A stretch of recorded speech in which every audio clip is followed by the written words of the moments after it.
ইয়েমেনের বাচ্চা থেকে হত্যা করা হয়নি? Iraq, Iran, Libya, Lebanon, Jordan, প্যালেস্টাইনে হয়নি? এই যে রোহিঙ্গাদের এবং এই যে উইঘুরদের ক্ষেত্রে হয়নি? সব মানবাধিকার প্রতিষ্ঠান নামে লক্ষ লক্ষ মুসলিমকে হত্যা করা হয়েছে। যা দেখছেন বাইরে রিয়েলিটি এক জিনিস নয়। প্রতিটা ক্ষেত্রে দেখছেন পরিবার খুব সুখের জায়গা, পরিবার এখন ভাঙছে।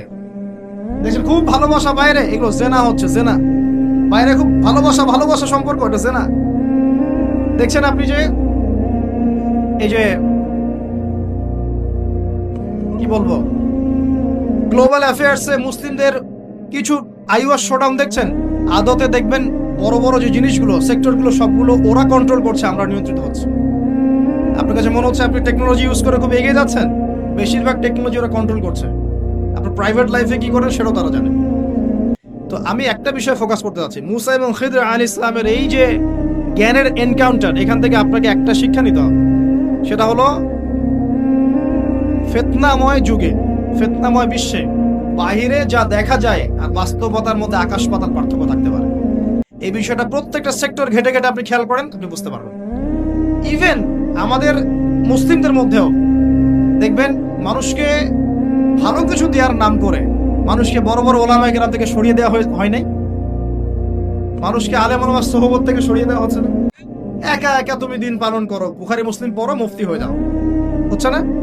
এগুলো হচ্ছে মানে বাহ্যিকতা যা দেখছেন, রিয়েলিটির মধ্যে অনেক পার্থক্য, অনেক সমস্যা। কিছু মানুষ বলছে লা ইলাহা ইল্লাল্লাহ বললেই জান্নাতে চলে যাওয়া যাবে, আমলের কোনো দরকার নাই। কিছু মানুষ বলছে তাকদির বলতে কিছুই নাই। আবার কিছু মানুষ বের হয়েছে বলছে যে কোরআন মানলেই হবে, হাদিস মানার দরকার নাই। আবার পাঞ্জাবের এক মায়ের সন্তান, সে বলছে, পাঞ্জাবি মায়ের সন্তান যে পাঞ্জাবি ভাষায় কথা বলে, সে বলছে সে মাহদি, অথচ ইমাম মাহদি আরবি ভাষায় কথা বলবে। সে পরে বলছে সে ঈসা, তারপরে বলছে রাসূল সাল্লাল্লাহু আলাইহি ওয়াসাল্লাম শেষ নবী নয়, আরো নবী আসতে পারে। কাদের কথা বলছি বুঝতে পারছেন না? তো বাহ্যিকতা, ধর্মের মধ্যেও দেখবেন বাহ্যিকতা যা দেখছেন রিয়েলিটি এমন নয়। তো শেষ জামানার এই ফিতনাময় যুগটা এমন হবে যে বাহ্যিকতা আর বাস্তবতার মধ্যে আকাশ পাতাল পার্থক্য দেখতে পারবেন। মাসিহুদ দাজ্জাল এক হাতে জান্নাত নিয়ে ঘুরবে, এক হাতে জাহান্নাম। এটা রূপক অর্থে, বাস্তবিকভাবে এটা কেউ করতে পারে না। তাকে যারা মেনে নিবে সে ওদেরকে সেই জান্নাত দিবে, মানে প্রোগ্রেস। তাকে যারা অস্বীকার করবে সে ওদেরকে আযাব দিবে, নির্যাতন করবে। এখন এখানে দেখেন বাস্তবতা আর বাহ্যিকতা এক হলো। দাজ্জালের জান্নাতি জাহান্নাম, জাহান্নামই জান্নাত। অর্থাৎ বাস্তব যেটা সেটা ফলস, যেটা সত্যটাই মিথ্যা, যেটা মিথ্যাটাই সত্য। এটাই সেই যুগ যখন বলক নবী সাল্লাল্লাহু আলাইহি ওয়াসাল্লাম বলছেন শেষ জামানায় সত্যবাদী মানুষদেরকে বলা হবে মিথ্যাবাদী, আর মিথ্যাবাদী সবগুলোকে বলা হবে সত্যবাদী।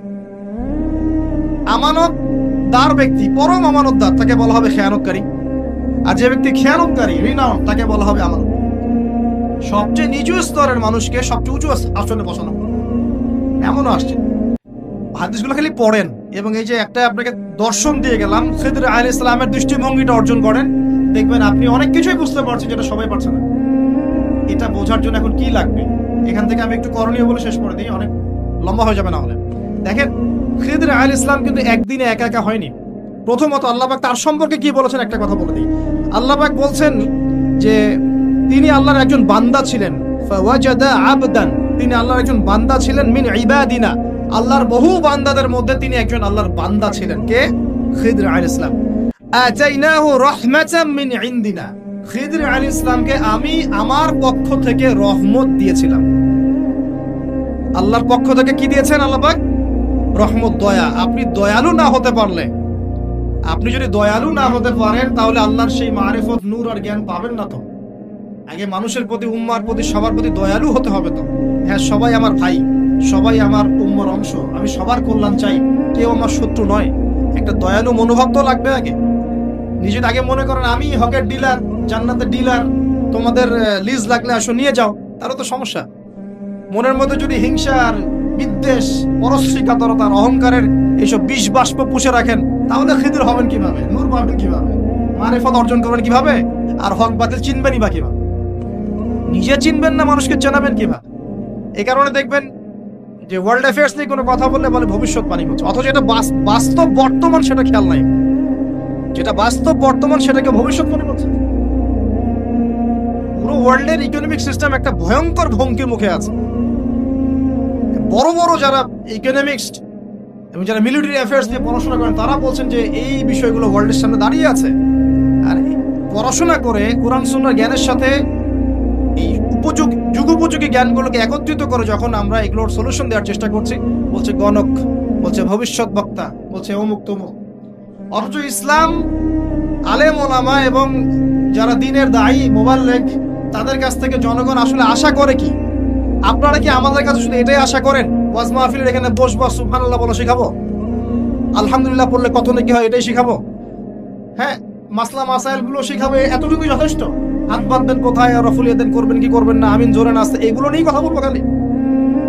আমরা কি খালি এই আধ্যাত্মিকত্বের বিষয়গুলোই, ইবাদত বন্দেগী জীবনের কথাগুলোই বলবো?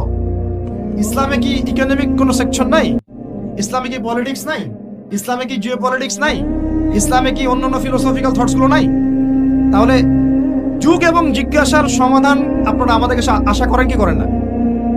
যুগ এবং জিজ্ঞাসার যে সমাধান, এটা তো আপনার আলেম ওলামার কাছে আশা করবেন, তাই নয় কি? না কার কাছে আশা করবেন? কে দিবে আপনাকে সমাধান? এখন এই সমাধান দেওয়ার জন্য যোগ্যতা কি লাগবে? আপনাকে খিদির হতে হবে, খিদির আলাইহিস সালামের মতো দূরদর্শিতা সম্পন্ন হতে হবে। কিভাবে হবেন? ওই যে আল্লাহ পাক বলছেন আমি তাকে রহমত বা দয়া দিয়েছি। আগে দয়ালু হতে শেখেন, আগে মনের হিংসা দূর করেন, মনটা পবিত্র করেন। আগে পবিত্র হচ্ছে না, টেনশনের কিছু নাই। আল্লাহওয়ালা কোনো মানুষের কাছে আসেন, এসে পড়ে থাকেন, পবিত্র হয়ে যাবেন। আল্লাহওয়ালা যে মানুষরা আছেন, আল্লাহর মারিফতওয়ালা মানুষরা, তাদের কাছে সোহবতে গিয়ে পড়ে থাকেন 5 দিন 7 দিন 1 মাস 40 দিন, ইনশাল্লাহ দেখবেন আপনি অনেক কিছুই শিখবেন। সবকিছু বইপত্র পড়ে শেখা যায় না, সবকিছু বইপত্র পড়ে আর এই সার্টিফিকেটস অর্জন করে সব শেখা যায় না। কেন শেখা যায় না? আল্লাহ পাক বলছেন আতাইনাহু রাহমাতাম মিন ইনদিনা ওয়া আল্লামনাহু মিন লাদুন্না ইলমা। এই হচ্ছে পয়েন্ট। আল্লাহ বলছেন আমি খিদিরকে আমার পক্ষ থেকে জ্ঞান শিখিয়েছি। কার পক্ষ থেকে? আমি আবার বলছি ওয়া আল্লামনাহু মিন লাদুন্না ইলমা। আমি খিদির আলাইহিস সালামকে আমার পক্ষ থেকে জ্ঞান শিখিয়েছি। আল্লাহর পক্ষ থেকে তার কাছে জ্ঞান ছিল।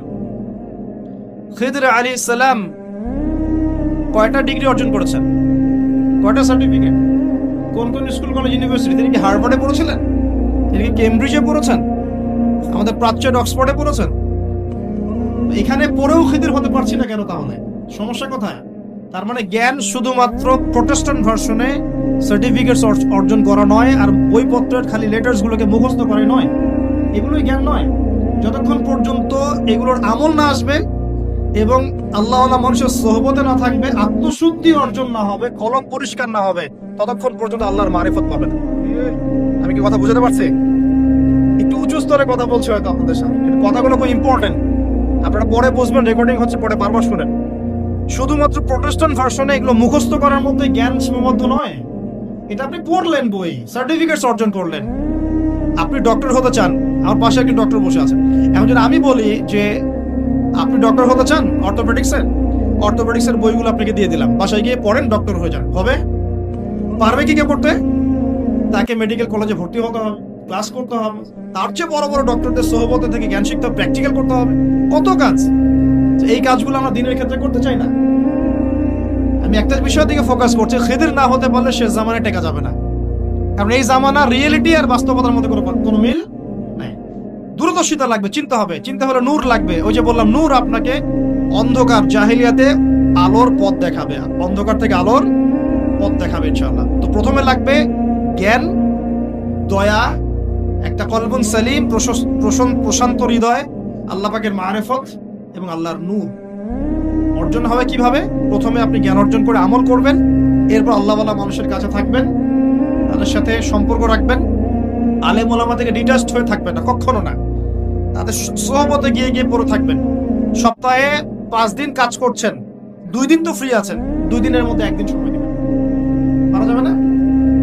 বহু ওলামায়ে কেরাম বাংলার আনাচে কানাচে কাজ করছেন, অফলাইনেই, অনলাইনে তাদেরকে পাবেন না আপনি। এমনও আল্লাহওয়ালা মারিফতওয়ালা মানুষ আছে বাংলাদেশের মাটিতে, যাদেরকে আপনি অনলাইনে একটা ছবিও খুঁজে পাবেন, আছে। আমরা বাধ্য হয়ে প্রকাশ হয়ে গেছি, এখন তো ছবি মূর্তি এটা আমরা তো অ্যাভয়েড করতে পারছি। আর আমি বারবার নিষেধ করার পরেও এই কাজগুলো আপনারা করছেন, এটাকে আমি আসলে খুব একটা সাপোর্ট করি না, কিন্তু বাধ্য হয়ে যাচ্ছে অনেক সময়। আল্লাহ পাক মাফ করে দেখতে হবে। চেষ্টা করছি যেগুলো থেকে বের হওয়ার, কিভাবে বের হওয়া যায়। তো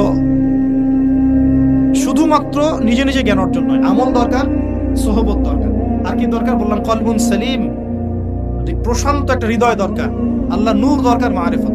এরপরে দেখবেন আপনি এমন কিছু দেখছেন, শুনছেন, বুঝতে পারছেন যেটা সবাই পারবে না। এখানে দেখেন তিনটা ক্ষেত্রেই খিদর আলাইহিস সালাম কি সঠিক না ভুল?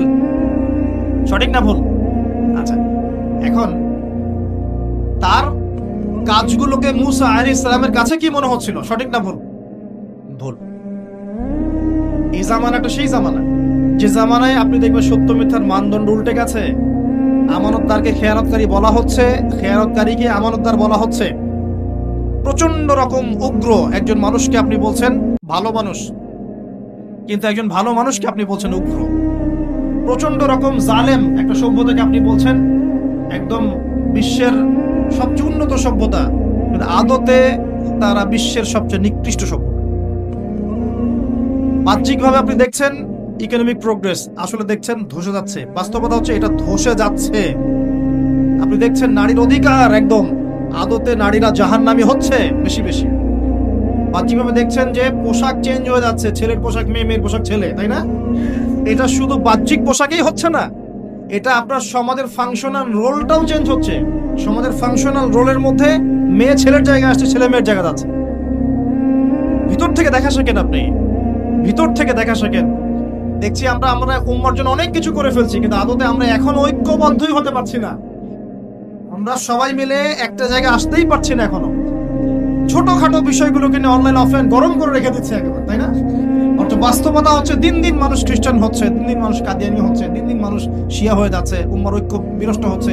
মিডিয়া, প্রযুক্তি, ফাইন্যান্স সব পশ্চিমারা নিয়ে নিচ্ছে। আমরা এই বসে বসে এভাবেই আছি, আপোষে খেলা। এগুলো টোটালি টাইম ওয়েস্ট করা। আর কি বলবো, এগুলো থেকে দূরে থাকতে গিয়েও পারা যাচ্ছে না, মানুষ জোর করে টেনে নিয়ে আসছে এখানে। দূরে থাকতে গিয়েও পারা যাচ্ছে না, মানুষ জোর করে টেনে নিয়ে আসছে এখানে। বিশ্বে কত বড় বড় ইস্যু চলছে, কোনো ইস্যু নিয়ে কোনো কথা নাই। কয়দিন আগে হ্যালোইন না হলোইন একটা উৎসব হয়েছে না আরবে, একটা ঘোমটাওয়ালা কোনো কথা বলে নাই। একটা কোনো ঘোমটাওয়ালা একটা কথা বলে নাই এই উৎসব নিয়ে। বলেছে? বলে নাই। ইয়েমেনে বোম্বিং, বহু শিশু, মাসুম শিশুকে টোটালি ম্যাসাকার, কিল করা হয়েছে, একটা কথা বলেনি। কখন বলেছে? একটা স্ট্যাটাস দেয় নাই। আমাকে খুঁজে নিয়ে দেন। পেট্রোল এবং ডলার, এই মনিটারি সিস্টেম চলেছে, এর ফলশ্রুতিতে ডলার হয়েছে সারা ওয়ার্ল্ডের রুলিং কারেন্সি। একটা অন্যায়ের প্রতিবাদ করা হয়। সিনেপ্লেক্স, অশ্লীলতা, মাদক, এসবের বিরুদ্ধে যারা যারা কথা বলেছিলেন সবগুলোকে ঢুকিয়ে রাখা হয়েছে ভিতরে। ঘুমটাওয়ালা একজন একটা কথা বলেনি, একটা কথা বলেনি, একটা কথা। বিশ্বের এই যে কয়দিন আগে নবী সাল্লাল্লাহু আলাইহি ওয়াসাল্লাম অবমাননা ইস্যু হয়েছিল না, জেনারেল ভাইরা আন্দোলন করেছিল রাস্তাঘাটে, জেনারেল ভাইরা। তখন এরাই ঘোমটা দিয়ে বলেছে যে এসব করা যাবে না, নবীর প্রতিবাদ করা যাবে না, নবী সাল্লাল্লাহু আলাইহি ওয়াসাল্লামের অবমাননা কোনো প্রতিবাদ করা যাবে না, এটা নাকি অন্যায় হচ্ছে। কি করতে হবে? ঘরের কোণে ফিসফিস করে কানে কানে বলতে হবে, জানো নবীকে না একজন অবমাননা করেছে। অনলাইনে বলা যাবে, বলেনি? মানুষ সব ভুলে গেছে নাকি?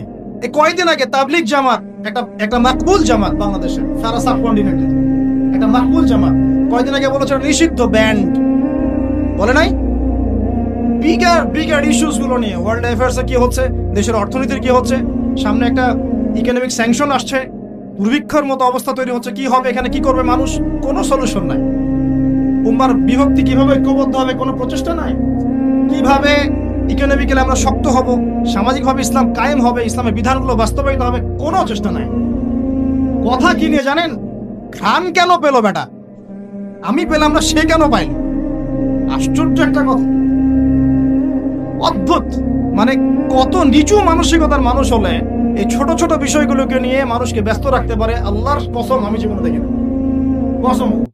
কত নিচু মানসিকতার মানুষ হলে এ ধরনের ইস্যুস গুলোকে নিয়ে উম্মাকে ব্যস্ত রাখতে পারে, আল্লাহর কসম এরকম মিন মাইন্ডেড মানুষ আমি জীবনে দেখি না।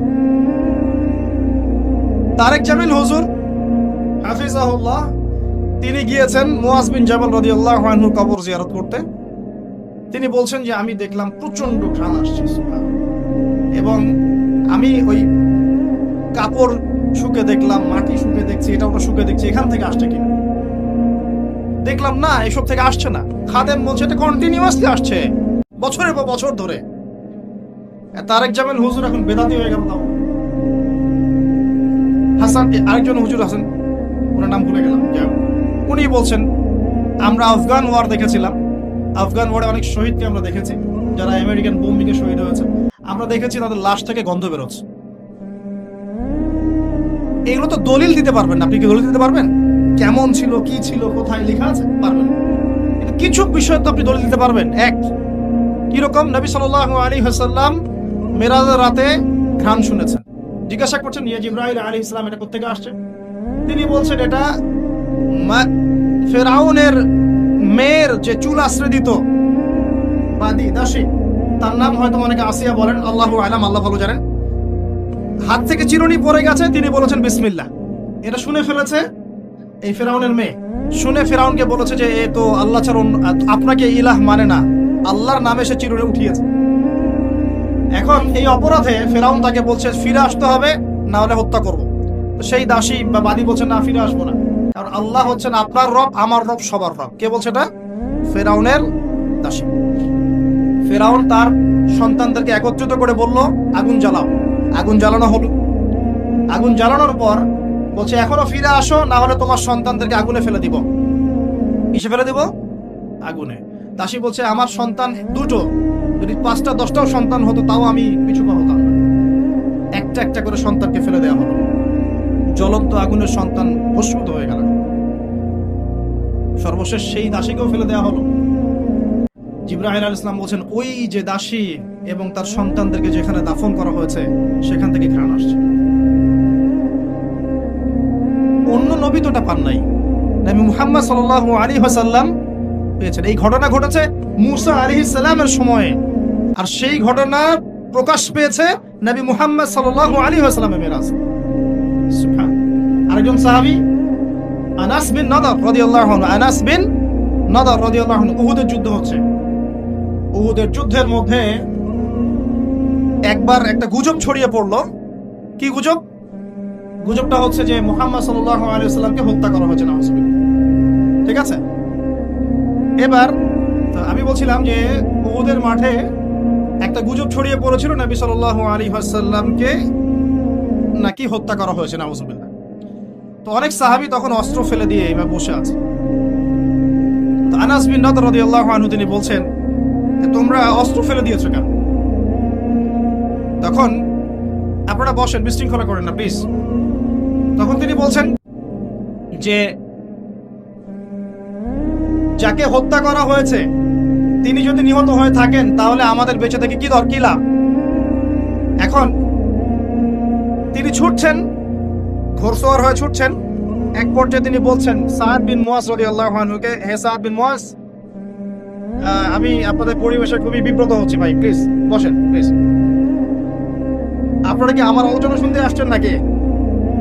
বড় একজন স্কলার পাশে বসে আছেন, এরকম করাটা টোটালি একটা বেয়াদবি হচ্ছে, আদবের খেলাফ হচ্ছে। প্লিজ আমাকে বিব্রত করেন না, প্লিজ বসেন প্লিজ। আমি শেষ করে দিচ্ছি ভাই, প্লিজ একটু বসেন। তো আনাস বিন নাদর রাদিয়াল্লাহু, আমি পয়েন্ট আউট করে দেই, রাসূল সাল্লাল্লাহু আলাইহি ওয়াসাল্লাম মেরাজের রাতে ঘ্রাণ পেয়েছেন। আনাস বিন নাদর রাদিয়াল্লাহু আনহু উহুদের মাঠে বলছেন আমি ঘ্রাণ পাচ্ছি, ছুটে চললেন, শহীদ হয়ে গেলেন। ইভেন ইমাম বুখারী রাহিমাহুল্লাহর কে যখন দাফন করা হয় তাকে যারা দাফন করছেন তারা বলছেন আমরা মেশকম্বরের গন্ধ পাচ্ছি। এখন বাস্তবতা আর এই যে দৃশ্যমান জগৎ সবকিছুকে পেনিট্রেট করার জ্ঞান তো আল্লাহ পাক সবাইকে দেন নাই। সবাইকে সব বুঝ আল্লাহ পাক দিবেন না। কেউ যদি পেয়ে যায়, কেউ যদি না পায়, এটাতে কি সত্য মিথ্যার পার্থক্য হয়ে যায়? বা আকীদা খারাপ ভালো মন্দের পার্থক্য হয়ে যায়? এতে করে কি কবর পূজারি মাজার পূজারি হয়ে যায়? সুবহানাল্লাহ। কেন পাচ্ছ না তুমি? তোমার ব্যাপারে আমি একটা স্টেটমেন্ট দিব, খালি একটা স্টেটমেন্ট, যে হামজা রাদিয়াল্লাহু আনহু যে আদর্শের জন্য জীবন দিয়েছেন, হামজা রাদিয়াল্লাহু আনহু যে আদর্শের জন্য জীবন দিয়েছেন, সে আদর্শের শব্দটা যে উচ্চারণ করে তুমি তাকে খারাজি ফতোয়া দিয়ে দাও, এই কারণেই পাওনি তুমি। কথা কি বুঝতে পেরেছেন? হামজা রাদিয়াল্লাহু আনহু যে আদর্শের জন্য জীবন দিয়েছেন, ওই আদর্শের শব্দটাও কেউ যদি মুখে উচ্চারণ করে, সে এই যে গর্তের মধ্যে থাকবে, মাথা উঁচু করে বলে দিবে অমুক খারাজি আর তমুক খারাজি, শেষ। এই কারণে আল্লাহ পাক তোমাকে তৌফিক হয়তো এখনো দেন নাই। আল্লাহ পাক আমাদের সবাইকে বোঝার তৌফিক দান করুন, খিদর আলাইহিস সালামের মতো জ্ঞানী হওয়ার তৌফিক দান করুন।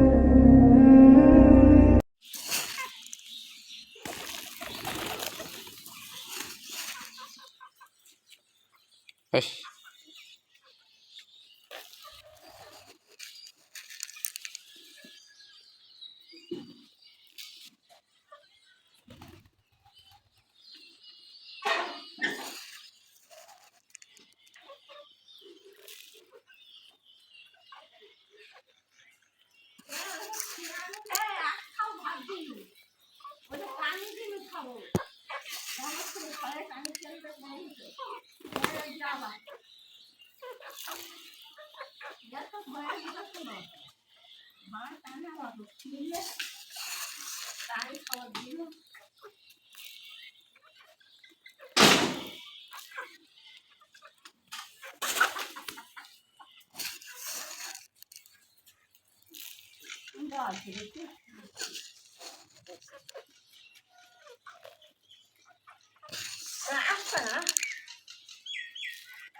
বেশ।